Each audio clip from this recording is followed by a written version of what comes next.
لیکن اللہ کے نبی صلی اللہ علیہ وسلم نے فرمایا جب کوئی برائی تم اپنی آنکھوں سے دیکھو تو پہلے اپنے ہاتھ سے دور کرو، جب ہاتھ سے دور کرنے کی طاقت نہ ہو تو زبان سے منع کرو، اور زبان سے بھی منع کرنے کی طاقت نہ ہو تو دل سے برا سمجھو۔ میرے پاس ہاتھ سے دور کرنے کی طاقت ہے، اس لیے اس برائی کو میں اپنے ہاتھ سے دور کروں گا، ورنہ قیامت کے دن میں اپنے رب کو کیا منہ دکھاؤں گا۔ ادھر آ، کاٹ دیا پیجامہ، یہاں تک کاٹ دیا، صوفی بنا دیا، لے۔ جس برائی کو اپنی آنکھوں سے دیکھا اپنے ہاتھ سے دور کر دیا، کیا سماج ہمیں اس بات کی اجازت دے گا؟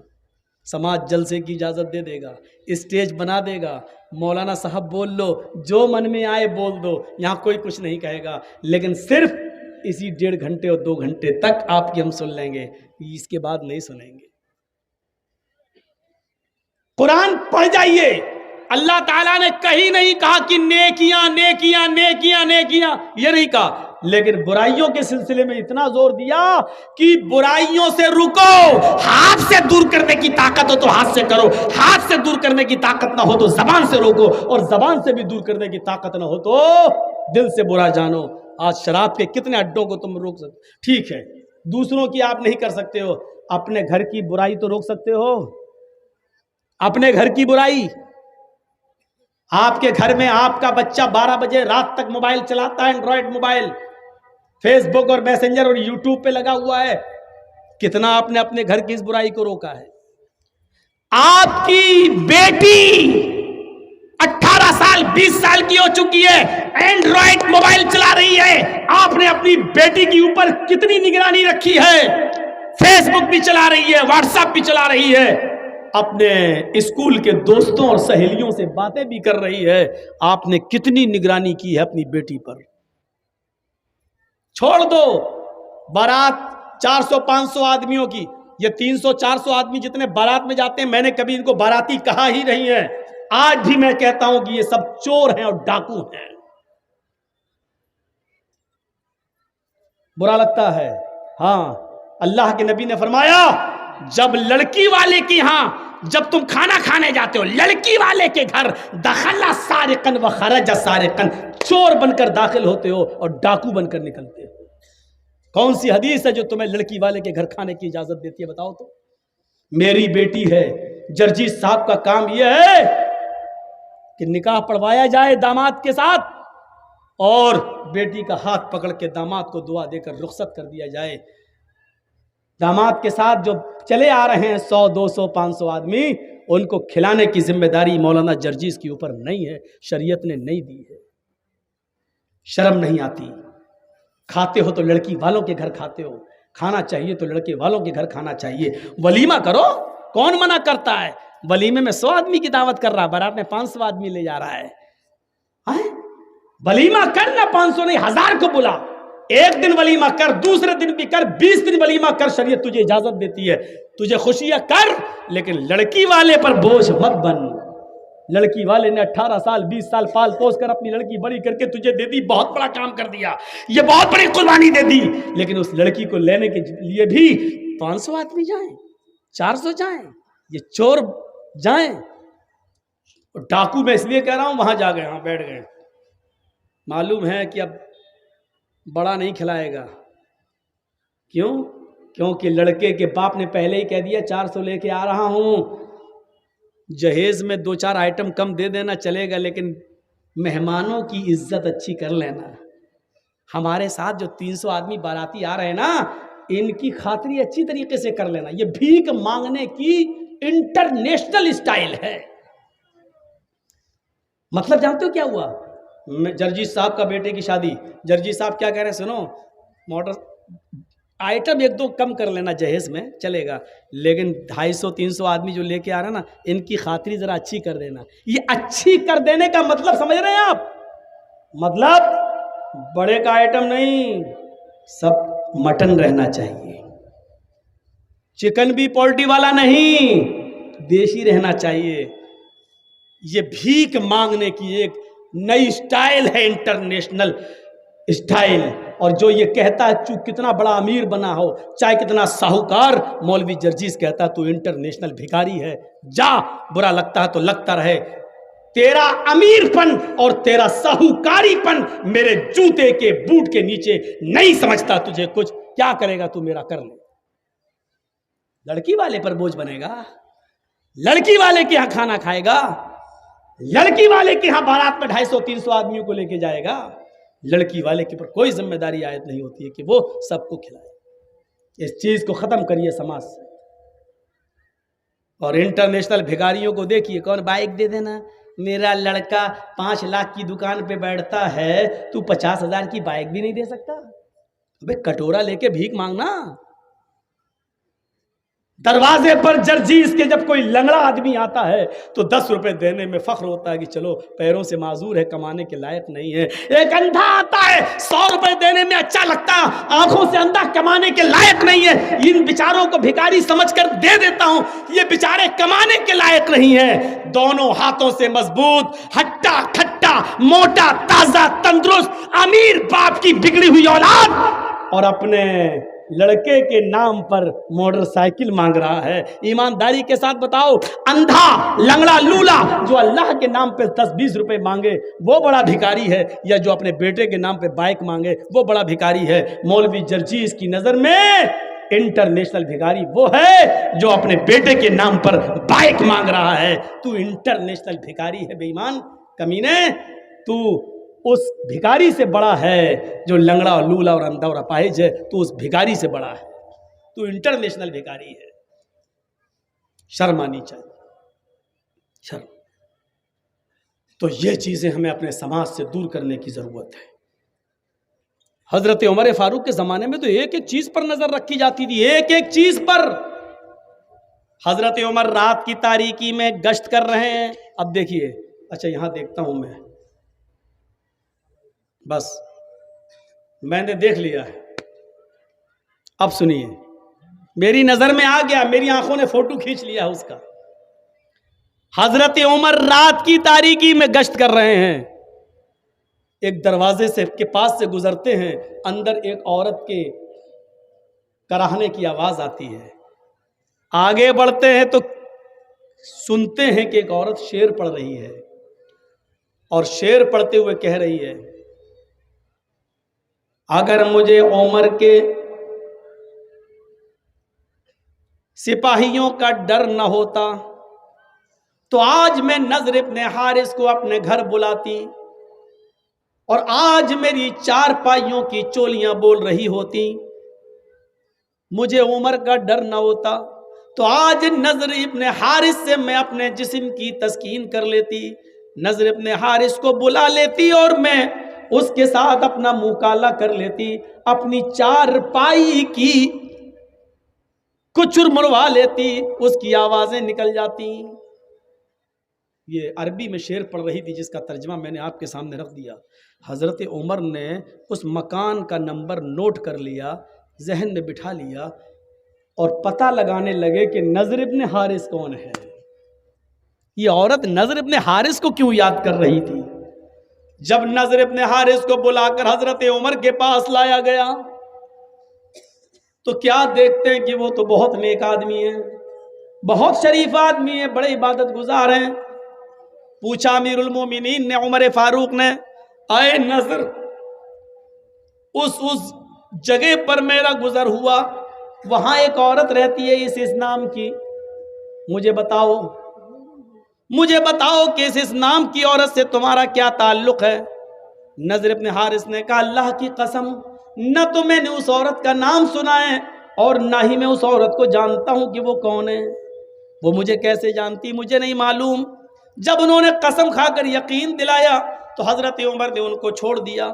لیکن حضرت عمر کو بڑا تعجب ہوا کہ نضر ابن حارث نے کہ اندر اس عورت نے کیا دیکھ لیا ہے جو ان کو یاد کر رہی تھی. ایک طرفہ آگ لگی ہوئی تھی محبت کی, اور کہہ رہی تھی کہ اگر مجھے عمر کا ڈر نہ ہوتا تو نضر ابن حارث کو میں اپنی 4 پائی پر بلاتی اور آج میں اس کے ساتھ زنا کرتی, میں اس کے ساتھ منہ کالا کرتی. اب حضرت عمر نے اس عورت کو بلوایا. جب وہ عورت آئی تو اس سے پوچھا, اے عورت, نضر ابن حارث کون ہے؟ پہلے تو وہ آناکانی کرنے لگی, کون نظر, نہیں میں نہیں جانتی. حضرت عمر نے اپنے خادم سے کہا, کوڑا نکالو, یہ ایسے جواب نہیں دے گی.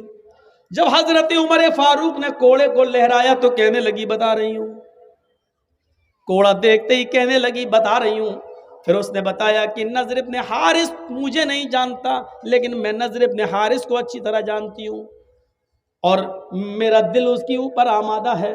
میرا شوہر کئی سالوں سے گیا ہوا ہے، ابھی تک لوٹ کر نہیں آیا ہے۔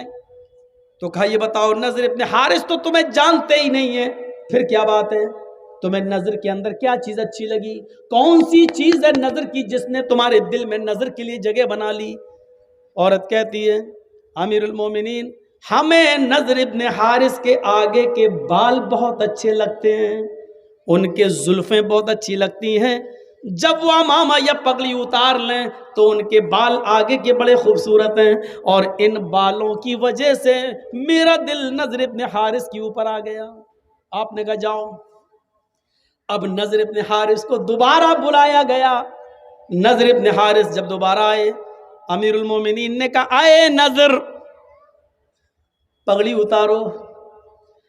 نضر ابن حارث نے جب عمامہ اتارا، پگڑی اتاری، تو کیا دیکھتے ہیں کہ ادھر کے آگے کے بال واقعی ان کے بڑے ہوئے ہیں۔ یہاں آپ پیچھے کے بال بڑھا سکتے ہیں تھوڑے بہت، یہاں تک یہاں تک یہاں تک، لیکن آگے کے بال آپ یہ زلفیں جو ہوتی نا، کبھی دیکھا کبھی کبھی کچھ لوگ تیرے نام سلمان خان ہجڑے جیسی وہ ایکٹنگ ایسے، یہ آگے کے بال صحیح نہیں ہے۔ قرآن نے آگے کے بالوں کے بارے میں کیا کہا؟ لَنَسْفَعًا بِالنَّاسِيَةِ، قیامت کے دن ہم ابو جہل کو پیشانی پکڑ کر گھسیٹیں گے اور گھسیٹ کر جہنم میں ڈال دیں گے۔ پیشانی، ماتھا تھوڑی پکڑا جاتا ہے، کوئی پکڑ کے دکھائے پکڑ جائے گا؟ نہیں۔ تو پیشانی پکڑنے کا مطلب یہ آگے کے بال، یہ بال پکڑ کر ابو جہل کو گھسیٹ کر اس کو جہنم میں ڈالا جائے گا قیامت کے دن۔ تو میرے بھائیوں، آگے کے بال، پیشانی کے بال رکھنا یہ ابو جہل کی نشانی ہے، ابو جہل کی عادت ہے۔ ابو جہل نے آگے کے بال رکھے تھے، اس لیے اللہ نے ابو جہل کے بالوں کا ذکر کر دیا۔ ہم اس کو آگے کے بال پکڑ کر، پیشانی کے بال پکڑ کر اس کو گھسیٹتے ہوئے جہنم میں ڈال دیں گے۔ یہاں میری آنکھیں فوٹو کھینچ چکی ہیں، اب سوچ لو کس کے بال محمد رسول اللہ کی طرح ہو، کس کے بال ابو جہل کی طرح، سوچ لو۔ تو نضر ابن حارث کے جب بال دیکھے تو کہا امیر المومنین نے اے نضر ابن حارث، تمہارے آگے کے اور سامنے کے بالوں نے مدینے کی عورتوں کو فتنے میں ڈال دیا، مدینے کی عورتوں کو خطرے میں ڈال دیا ہے۔ تمہارے آگے کے یہ پیکٹ بال دیکھ کر مدینے کی عورتیں اپنے آؤٹ آف کنٹرول ہونے لگی ہیں، اپنے قابو کھونے لگی ہیں۔ ادھر آؤ۔ نضر ابن حارث کو بٹھایا، پھر ایک باربر کو، ایک نائی کو بلایا، حجام کو بلایا، اور پورا اس طرح لے کر ان کے سر کے سارے بال گھونٹ ڈالے، گنجا کر دیا، ٹکلا۔ کچھ ٹکلے ہمارے دیش کو بھی چلا رہے ہیں، بالکل بال اس کے الگ کر دیے ایک دم۔ نضر ابن حارث نے کہا اگر میرے بال دیکھ کر دوسرا فدا ہو رہا ہے تو اس میں میری کیا غلطی ہے؟ میں نے تھوڑی کہا تھا۔ امیر المومنین کہتے ہیں غلطی تمہاری ہے، تم نے آگے کے اتنے اچھے بال رکھے ہی کیوں ہیں؟ نہ یہ بال رہیں گے اور نہ تمہاں سے لڑکیاں فتنے میں پڑیں گی۔ بال ہی کاٹ دیے اور ان کے سر پہ اب عمامہ باندھ دیا۔ خدا کی قدرت دیکھو، پہلے وہ کم خوبصورت لگ رہے تھے، بال کاٹنے کے بعد، ٹکلا کرنے کے بعد جب عمامہ باندھا تو اور خوبصورت لگنے لگے۔ اب مدینے کی ایک لڑکی ان پر فدا ہوتی تھی، بال کٹنے کے بعد، عمامہ باندھنے کے بعد 10 لڑکیاں ان کے اوپر فدا ہونے لگی۔ حضرت عمر نے کہا یار یہ تو معاملہ ہی عجیب ہو گیا، الٹا ہو گیا، میں تو بال کاٹ کے بھی صحیح نہیں کر پایا، پہلے تو ایک لڑکی مر رہی تھی اب تو 10 مرنے لگی۔ تو کہا میرا کیا قصور ہے؟ کہا تمہارا قصور نہیں ہے، لیکن تمہیں اب مدینے میں رہنے کی اجازت نہیں ملے گی۔ تم جب تک مدینے میں رہو گے تو مدینے کی لڑکیاں فتنے میں مبتلا ہو جائیں گی، اس لیے ساری لڑکیوں کو تو مدینے سے نکالا نہیں جا سکتا، تمہیں ہم مدینے سے نکال رہے ہیں۔ کہا امیر المومنین مدینے سے نکال کے آپ جہاں بھیجیں گے وہاں کی لڑکیاں فتنے میں پڑیں گی؟ کہا کہ میں ایسی جگہ تمہیں بھیج رہا ہوں جہاں مسلمان نہیں ہوں گے، ہم تمہیں عیسائیوں کی بستی میں بھیج رہے ہیں اور تمہارے اوپر یہ ذمہ داری ڈال رہے ہیں کہ تم وہاں جا کر دین کی تبلیغ کرو گے، دین کی دعوت دو گے، دین کا پیغام پہنچاؤ گے۔ وہاں رہنے کے بعد اگر کوئی اسلام لے آتی ہے اور اس کے بعد تم سے شادی کرنا چاہتی ہے تو شادی کرنے میں کوئی حرج کی بات نہیں ہے، کم سے کم مدینے کی لڑکیاں تو فتنے میں محفوظ رہیں گی فتنے سے۔ نضر ابن حارث کو دوسری کنٹری میں بھیج دیا، دوسرے شہر میں بھیج دیا اور ذمہ داری دے دی کہ اتنے مہینے میں اتنے دن میں اتنا کام، اتنا دعوت، اتنی تبلیغ کر کے اور پوری ایک لسٹ بنا کر ہمیں بھیجو۔ جب دن بھر کام ہی میں رہو گے اور پھر یہ عیسائی ہونے کی وجہ سے شاید مسلمان سمجھ کر تم سے پیار ہی نہ کریں، اس لیے تم ان سے دور رہنا اور تم بھی اور ان کے فتنے میں مت آنا۔ تو میرے پیارے ساتھیوں، حضرت عمر یہ کرتے تھے، ایک کے بڑے بال دیکھے تو اس کو بھی کاٹ ڈالے۔ ہمارے سماج کے اندر ابھی کوئی لڑکا کسی لڑکی کو لے کر بھاگ جائے، پنچایت بیٹھ جائے گی، دوسرے دن مکھیا آ جائیں گے، سرپنچ صاحب آ جائیں، صاحب تیرا لڑکا اس لڑکی کو لے کے بھاگا، ہاں کیا ہو، 2 لاکھ روپے جرمانہ دو، اس کی لڑکی کی زندگی بیکار ہو گئی، بیچاری بدنام ہو گئی، یا اس لڑکے کے ساتھ اب نکاح کرو، چلو، یا تو نکاح کروا دیا جائے گا یا جرمانہ متعین کر دیا جائے گا۔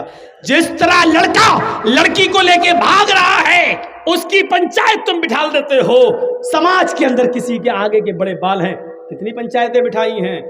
شراب کوئی پیتا ہے سماج کے اندر، کبھی پنچایت بٹھائی ہے؟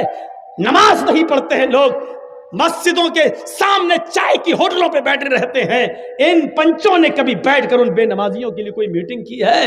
نہیں میرے بھائیوں، سماج کا ایک بڑا حصہ ہے، آپ کو یہ کرنا پڑے گا۔ اللہ کے نبی جس زمانے میں آئے لوگ جانوروں کی طرح ہو چکے تھے۔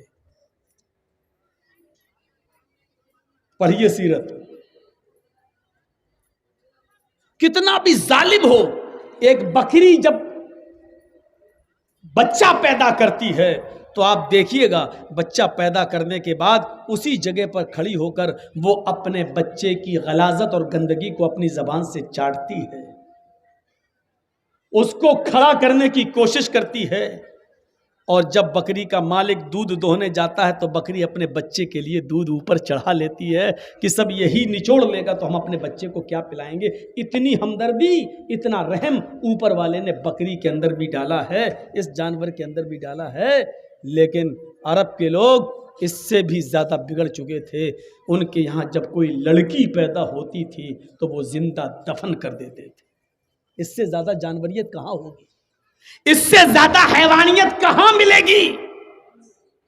اور پیدا ہوتے ہی دفن کر دیتے تو چلو ایک سکون تھا، پیدا ہوئی دفن کر دیا۔ نہیں، جب وہ بچی 4 سال کی ہو جاتی تھی تب اس کو نہلا کر، دھلا کر، کپڑے پہنا کر، اچھے لباس میں اور اچھا میک اپ کر کے اس کے بعد اس کا باپ اس کو انگلی پکڑ کے لے جاتا تھا اور پہلے سے جنگل میں گڈھا کھود کر رکھتا تھا اور کہتا تھا بیٹی جھانکو، اس میں تمہاری امی دکھیں گی۔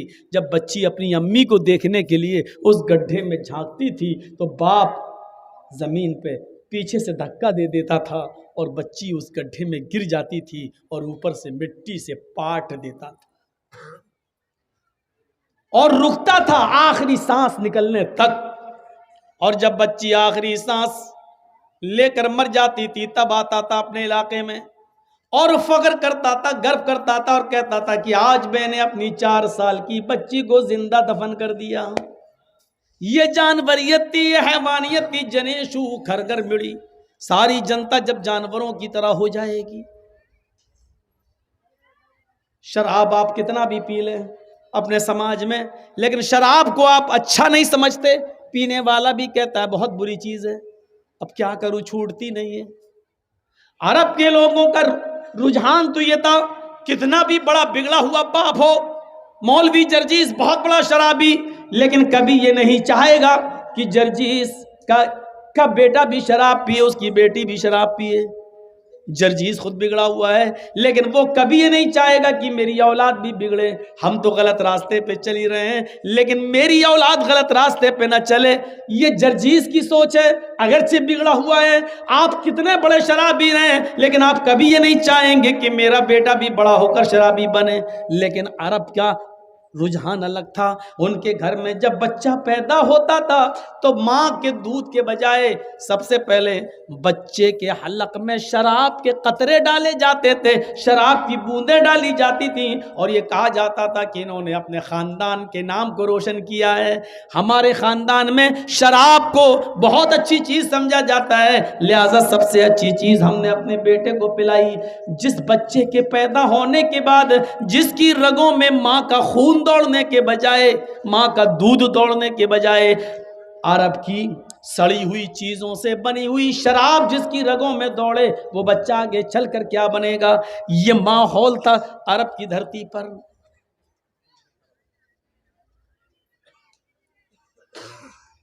آپ کتنے بھی ظالم ہوں, کتنے بھی گناہگار ہوں, موبائلوں پر گفتگو کر کر کے آپ نے ایک نہیں سینکڑوں لڑکیوں کے ساتھ ناجائز تعلقات قائم کیے ہوں, آپ کی ایک نہیں 10 گرل فرینڈ رہی ہوں,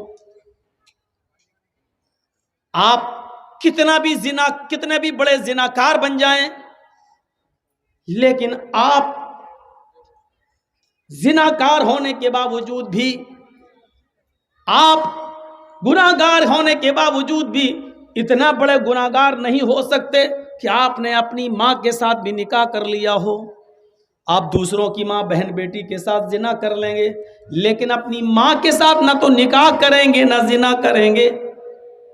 اور اب جانوریت میں اتنا آگے بڑھ گیا تھا کہ ماں کے باپ کے مرنے کے بعد نوجوان لڑکا دیکھتا تھا کہ میری ماں خوبصورت ہے اور میرا باپ مر گیا ہے, یہ میری ماں کسی دوسری جگہ شادی نہ کر لے, تو وہ اپنی ماں کا ہاتھ پکڑتا تھا اور باہر نکال لاتا تھا اور اپنی چادر ماں کے اوپر ڈال دیتا تھا. اس بات کی طرف اشارہ تھا, آئے عرب کے لوگوں, یہ میری ماں نہیں ہے, آج کے بعد یہ میری بیوی بن گئی ہے, میری ماں کو کوئی نکاح کا پیغام نہ دے, میں نے اپنی ماں کو اپنی بیوی بنا لیا. ہم کتنے بھی بڑے گناہگار ہوں, ماں کو بیوی نہیں بنا سکتے ہیں. میرے بھائیوں, عرب اس میں بھی آگے بڑھ گئے تھے اور اپنے باپ کے مرنے کے بعد اپنی ماں کو اپنی بیوی بنا لیا کرتے تھے. ہم کتنے بھی بڑے ظالم ہوں اور گناہگار ہوں, لیکن شادی کے بعد اپنی بیوی کو کسی پرائے مرد کے ساتھ بھیجنا اور پرائے مرد کے بستر پہ سونا ہم گوارا نہیں کر سکتے تھے. لیکن عرب کے اندر نکاح کا طریقہ یہ تھا کہ ایک نوجوان لڑکا کسی لڑکی سے شادی کر کے لاتا, اس لڑکی کو اپنے گھر میں لاتا, وہ میری بیوی ہے لیکن اس کے ساتھ رات نہیں گزار سکتا تھا, ابھی نہیں گزارے گا. اپنی بیوی کو جو نکاح کر کے لے تو آیا ہے, ودا کر کے لے تو آیا ہے, لیکن ابھی شدھ نہیں ہوئی ہے. وہ لڑکا جو نکاح کر کے لایا ہے اپنی بیوی کو اپنے دوست کے بستر پہ بھیج دیتا تھا, جاؤ تم اس کے بستر کو گرماؤ, اس کے بستر پہ سو جاؤ اور اتنے دن رہو جب تک کہ اس آدمی کی شرمگاہ سے تمہیں حمل نہ ٹھہر جائے, تمہیں بچہ نہ ہو جائے. پڑھیے بخاری شریف کتاب النکاح, اور زمانے جاہلیت کے نکاح میں جب پڑھتے پڑھتے اس جگہ پہنچیں گے تو زمانے جاہلیت کے 3-4 نکاح آپ کے سامنے آئیں گے. ان نکاح کے چیپٹر میں آپ دیکھیں گے وہ لڑکا بیوی میری لیکن میں اپنی بیوی سے نہیں مل سکتا, اس کو بھیج دیا جاتا تھا اپنے دوست کے ساتھ, جاؤ اس کو لے جاؤ. اور جب پتہ چلتا تھا کہ وہ میرے دوست کا بچہ اس کے پیٹ میں ٹھہر گیا, حمل ٹھہر گیا, تب یہ دوست جاتا, یہ پتی جاتا اور اپنی بیوی کو وہاں سے لے آتا اور اپنے پاس رکھ لیتا. یہ اس بات ایسا اس لیے کیا جاتا کہ ایسا کرنے سے ان کی آستھا, ان کا عقیدہ, ان کا بلیف یہ تھا کہ بچہ نیک پیدا ہوگا. میرے بھائیوں, یہ شادی کا ایک گھنونا طریقہ تھا. آپ اپنی بیوی کو کسی دوسرے کے بستر پر نہیں بھیج سکتے ہیں.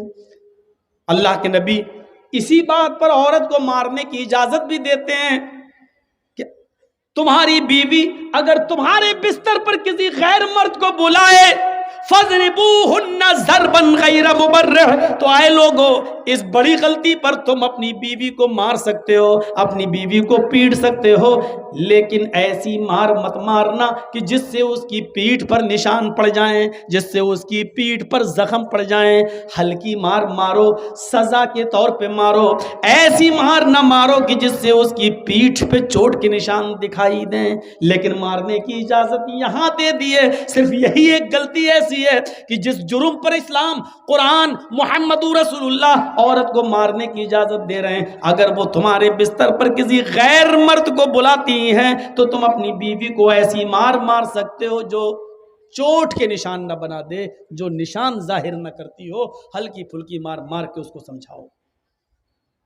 عرب کے اندر نکاح کا ایک طریقہ یہ بھی تھا، جانوریت دیکھیے کیا تھا۔ ایک خوبصورت لڑکی، اس کے پاس 3 سے زیادہ اور 10 سے کم لوگ جاتے ہیں، 3 بھی جا سکتے ہیں، 4 بھی، 5 بھی، 6 بھی، 7 بھی، 8 بھی، 9 بھی، 10 تک، 10 سے زیادہ نہیں، اور اس کے ساتھ زنا کرتے۔ اور جب بچہ پیدا ہوتا تو جتنے لوگ اس کے پاس اب تک آئے ہیں ان کو بلاتی، وہ سب کو، ادھر آؤ، سب آتے، اور مجال نہیں تھی کہ کوئی نہ آئے۔ یہ سماج میں اصول تھا، جتنے گئے، عورت بلا رہی تو سب کو آنا پڑے گا، سب آتے۔ 3 گئے تھے تو 3 آئیں گے، 10 گئے تو 10 آئیں گے، 6 گئے تو 6، جتنے لوگ اس عورت سے ملے وہ سب کو بلاتی اور سب کو لائن سے بٹھال دیتی، سب بیٹھتے، وہ عورت سب کو کھانا کھلاتی، اور کھانا کھلانے کے بعد کہتی، تم لوگوں کو تو اپنا معاملہ معلوم ہے، تم میرے پاس آئے، تم میرے پاس آئے، تم میرے پاس آئے، تم نے میرے ساتھ زنا کیا، میرا جسم حاصل کیا، اب یہ بچہ پیدا ہوا ہے۔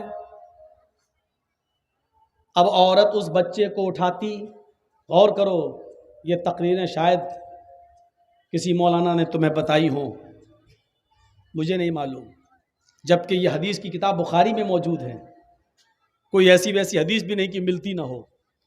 وہ عورت اس بچے کو اٹھاتی، اور ان لوگوں میں جو 10 سے کم ہوتے ہیں، 10 تک، اس سے زیادہ نہیں، وہ عورت اس بچے کو اٹھاتی اور ان 10 لوگوں میں سے جس کی گود میں ڈالنا چاہتی اس کی گود میں ڈال دیتی۔ وہ عورت اس بچے کو جس کی گود میں ڈال دے، یہ عورت اسی کی بیوی بن جاتی، اور وہ آدمی اس کا پتی کہلاتا، اور وہ بچہ اسی مرد کا کہلاتا جس کی گود میں ڈال دیا گیا۔ اس طریقے سے اس عورت کو اس مرد کے ساتھ بھیج دیا جاتا، اور اس بچے کو کھلانے پلانے کی ذمہ داری اس مرد کی اوپر عائد ہو جاتی۔ یہ نکاح کا ایک دوسرا گھناؤنا طریقہ تھا۔ ہمارے سماج میں یہ جانوریت ابھی بھی نہیں پائی جا رہی ہے۔ میرے بھائیوں، ایک عورت کے پاس چاہے کتنے مرد چلے جائیں، لیکن عورت یہ اچھی طریقے سے جانتی ہے کہ میرے پیٹ میں پلنے والا بچہ ہے کس کا۔ یہ عورت ہی بتا سکتی ہے، آدمی نہیں، یہ عورت ہی بتا سکتی ہے کہ وہ بچہ ہے کس کا، اس کی گود میں ڈال دیا۔ آؤ تمہیں نکاح کا ایک تیسرا طریقہ بھی بتاؤں جو عرب کی دھرتی پر تھا، جو محمد رسول اللہ صلی اللہ علیہ وسلم کے آنے سے پہلے اور نبی بننے سے پہلے یہ جہالت عرب کی سرزمین پر تھی، اور جس کی طرف وید نے اشارہ کیا ہے۔ جب ساری جنتا جانوروں کی طرح ہو جائے گی، بھائی جس کو جانا اٹھ کے چلا جاؤ، بیچ میں اٹھو گے تو ہمیں ڈسٹرب ہوگا۔ دیکھیے پہلے آگے بیٹھ جائیں گے اور بعد میں پھر بھاگنے لگیں گے۔ پتہ نہیں، ہم تو اتنی آسان اردو بول رہے ہیں کہ آپ کے دماغ میں بیٹھ جائے۔ ہم کوئی حیدرآباد اور بمبئی میں تقریر تھوڑی کر رہے ہیں کہ اسپیڈ میں ہو اور وہ سب سمجھنے والے ہیں۔ ہم معلوم ہے 20 سال سے ہم آپ کے علاقے میں آ رہے ہیں، ہمیں معلوم ہے کون سے جملے استعمال کرنا چاہیے، یوز کرنا چاہیے۔ ہم بہت آسان، اور اسی لیے آپ بھی ہمیں بلاتے ہیں، ورنہ یوپی میں تو ہزاروں مولوی بھرے پڑے ہیں۔ آپ ہم ہی کو لائک کر رہے ہیں، پسند کرتے ہیں، میں جانتا ہوں، کیونکہ آپ ہماری بات کو سمجھ رہے ہیں، پھر بھی بھاگ رہے ہیں۔ کبھی کبھی جب 90 سال کا بڈھا اٹھ کے جب جاتا ہے تو ہم کو اور غصہ آتا ہے، تو آیا کیوں تھا؟ اور بیچ میں جب 80 سال کا 90 سال کا بڈھا اٹھ کے جا رہا تو اب وہ جا کے کیا کرے گا؟ اب وہ چاچا جی چاچی کے کام کے بھی نہیں رہے، لیکن اٹھ کے جا رہے ہیں، اب جا کے کریں گے کیا وہاں جا کے؟ گھر پہ سمجھ میں ہی نہیں آتا۔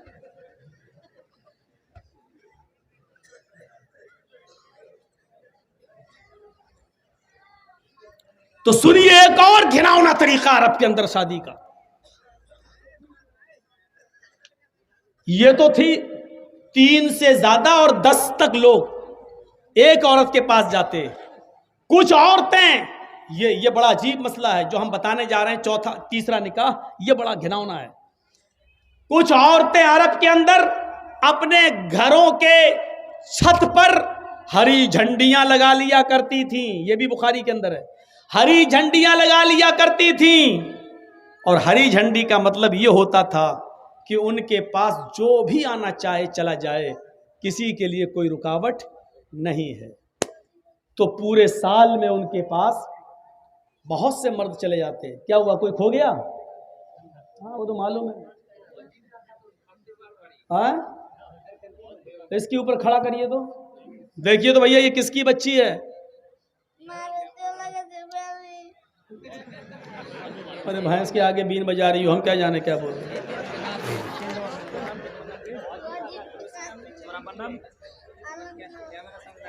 آؤ بھائی ادھر آؤ کیمرے کے سامنے. دیکھیے بھائی یہ کس کی بچی ہے؟ جس کی ہو لے جاؤ، نہیں تو ہم یو پی لے جائیں گے. چلو گی ہمارے ساتھ؟ چلو گی؟ واجبہ خاتون ہے بھائی، اس کا نام واجبہ خاتون، جس کی ہو. اور باپ کا نام عالمگیر. واجبہ خاتون، باپ کا نام عالمگیر. ہاں چل کانتی پار ہے، وہ پہنچ جائے گی. ٹھیک ہے چلو ٹھیک ہے، بیٹھو بیٹھو بیٹھو، آ جاؤ آ جاؤ. بچیوں کو مائیں سنبھالتی ہیں. ওয়াজিফা খাতুন, বাবার নাম আলমগীর।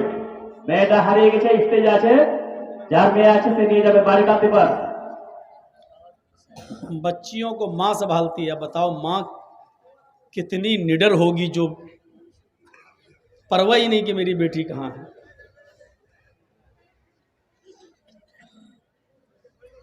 بازار اتار میں گھومو دیکھو تو مولانا جرجیز کی تقریر تو سمجھ میں آ نہیں رہی ہوگی.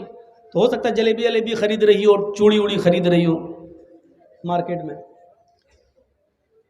تو ہری جھنڈیاں لگا لیا کرتی تھیں. ہری جھنڈیوں کا مطلب ہوتا تھا کہ جو آنا چاہے آ جائے. پورے سال میں ان کے پاس پتہ نہیں کتنے مرد چلے جاتے تھے، لیکن جو بھی جاتا وہ سب کا نام نوٹ کرتی، اور اس کو معلوم ہوتا کہ ہمارے پاس اتنے مرد آ چکے ہیں.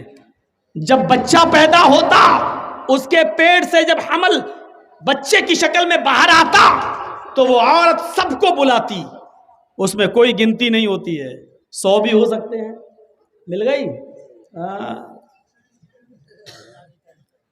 سب کو بلاتی.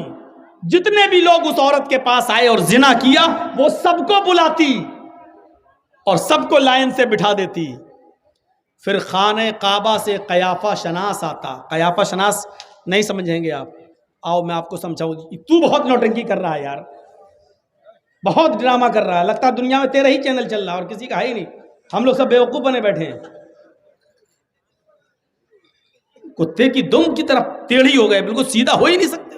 کب سے بول رہا ہوں میں، خاموش ہو جاؤ، سامنے بیٹھ رہے. قیافہ شناس کو بلایا جاتا. قیافہ شناس خانہ کعبہ سے. آپ کے ہاں اس کو کیا بولتے ہوں گے ہمیں نہیں معلوم. وہ ان سب لوگوں کو دیکھے گا، 100 150 200 جو آدمی ہیں ان کی شکل دیکھے گا، اور پھر بچے کی شکل دیکھے گا. مطلب یہ بچہ سب سے زیادہ کس کی شکل سے مل رہا ہے.